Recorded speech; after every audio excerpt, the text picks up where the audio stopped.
organization of notes. Now I feel that the syllabus which we have got, the UPSC syllabus, is our guiding light.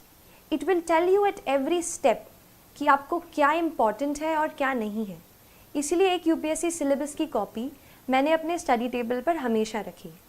उसके साथ organisation of notes एक दूसरा point है जिस पे आपको सबसे ज़्यादा काम करने की ज़रूरत है, क्योंकि मैंने भी यही किया.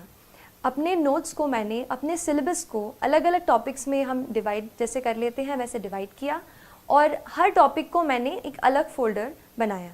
तो उससे रिलेटेड जो भी मुझे एडिटोरियल कहीं न्यूज़पेपर में या कहीं इंटरनेट पे ऑनलाइन मैंने उसके बारे में पढ़ा, तो वो सारा मटेरियल मैंने उस एक फ़ोल्डर में डाल दिया. उससे ये हुआ कि जब मैंने रिविज़न करने की कोशिश की तो I found everything at one place. तो एक ये चीज़ है कि अपने नोट्स को आप अच्छे से ऑर्गेनाइज करें.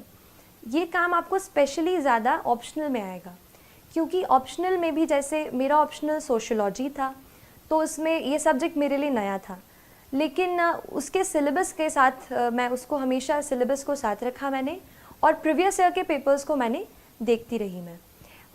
ऑप्शनल के पेपर में थोड़ा ऐसा है कि थीम्स जो हैं कई बार रिपीट होती हैं टॉपिक्स के, तो उन थीम्स पे आप हमेशा फोकस करते रहिए, और कुछ थीम्स के आप अलग से नोट्स बनाइए खुद. मैंने कोशिश की कि मैं खुद अपने नोट्स रेफरेंस बुक से बनाऊं, क्योंकि जब मैं खुद उसको लिख लेती थी तो जो अंडरस्टैंडिंग है वो मेरी बेटर हो जाती थी. तो खुद के नोट्स पे मैंने खुद नोट्स बनाने की ज़्यादा कोशिश की. नेक्स्ट चीज़ जो मैं आपसे शेयर करना चाहूँगी, और मुझे लगता है कि ये चीज़ बहुत इम्पॉर्टेंट है यूपीएससी के लिए, वो है आंसर राइटिंग. जनरल स्टडीज़ और ऑप्शनल के जो टोटल हमारे रिटन के मार्क्स हैं, वही मार्क्स हैं जो हमें कहते हैं ना आखिर आपको रैंक अच्छी दिलाएंगे. तो आप जैसे मैंने ये किया कि आंसर राइटिंग पे शुरू में बहुत डर लगता था कि आंसर अच्छे से नहीं लिख पा रही हूँ, और क्योंकि इंजीनियरिंग बैकग्राउंड से हूँ तो बस पॉइंट्स में छोटा छोटा लिखने की आदत है. लेकिन जैसे सोशियोलॉजी ऑप्शनल है, आपको डिटेल में सब बताना पड़ता है, और जनरल स्टडीज़ हैं, कुछ डेफिनेशंस रहती हैं, तो मुझे भी शुरू में काफ़ी डर लगता था आंसर्स लिखने से. लेकिन इस डर पे थोड़ा सा मैंने काबू करने की कोशिश की, और हर रोज़ एटलीस्ट 1 से 2 आंसर मैंने रोज़ लिखने की कोशिश की. भले ही मैं आंसर अच्छा नहीं लिख पाती थी, शुरू में बहुत दिक्कतें आई, लेकिन बार बार जब आप आंसर्स लिखते हैं और क्वेश्चंस अच्छे स्टैंडर्ड के क्वेश्चंस लेते हैं, जैसे यूपीएससी के ही आप प्रीवियस ईयर के क्वेश्चंस ले लीजिए, उन क्वेश्चंस से मुझे ये समझ में आया कि असली एग्ज़ाम का स्टैंडर्ड क्या है. तो ये चीज़ मैंने की, 1-2 मैं रोज़ लिखती थी, और उसके बाद फिर मैंने कुछ टेस्ट सीरीज़ ज्वाइन की, जिसमें मैं हर संडे को कोई एक टॉपिक रहता था जिसको मैं पूरे वीक में पढ़ती थी, और वही टॉपिक्स के मैं आंसर्स लिखती थी. So that answer writing practice I think इतनी बिल्ड हो जाती है कि बाद में जब एग्ज़ाम में कोई सवाल जैसे आपको नहीं भी आ रहा हो, तो भी आप उस सवाल से कुछ की टर्म्स को ढूंढ करके आप कुछ ना कुछ उसमें लिख सकते हैं, जो कि उस आंसर के लिए रेलेवेंट हो.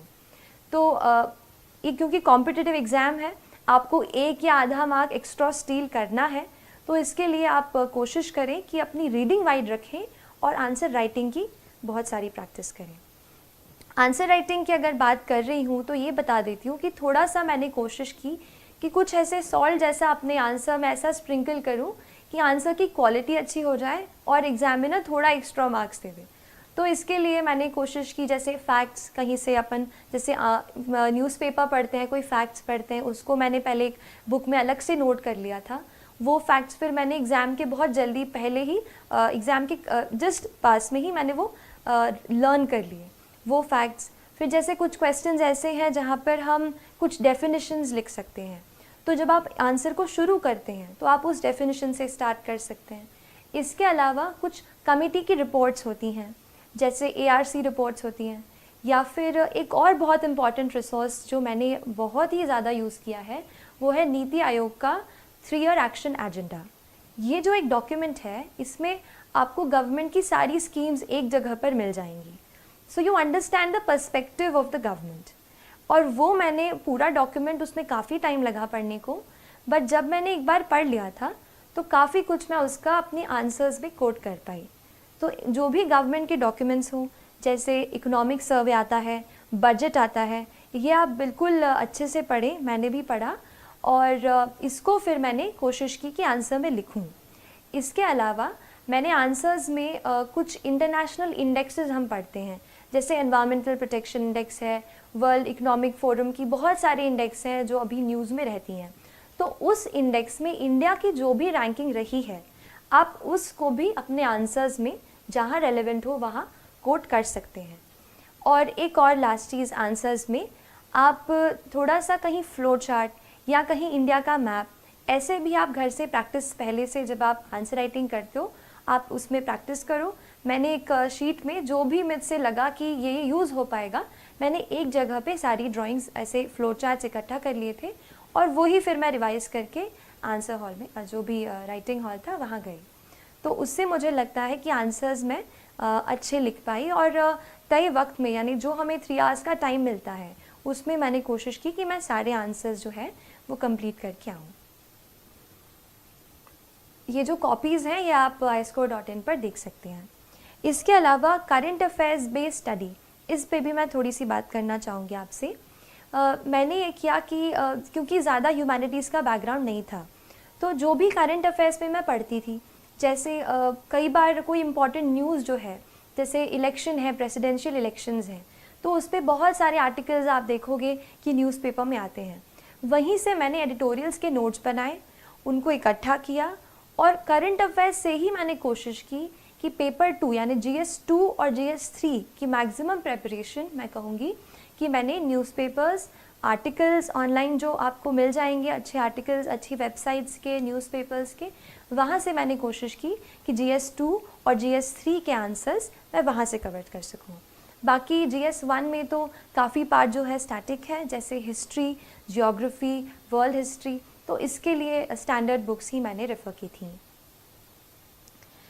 करंट अफेयर्स बेस्ड स्टडी के बाद मैं थोड़ा सा आपको एक और लास्ट चीज़ बताना चाहूँगी, टेस्ट के बारे में। कई बार हम सोचते हैं कि टेस्ट हमें बहुत सारे देने हैं, एंड मैंने भी पहले ये स्ट्रेस किया है कि टेस्ट सीरीज़ बहुत ज़रूरी है। टेस्ट सीरीज़ इसलिए इम्पॉर्टेंट हो जाती है क्योंकि हमें घर बैठे ये नहीं पता चलता कि हमारा क्या लेवल है, क्या स्टैंडर्ड है, क्या हम उस तरीके का एग्ज़ाम में परफॉर्म कर पाएंगे। तो ऐसे डाउट्स मुझे भी थे।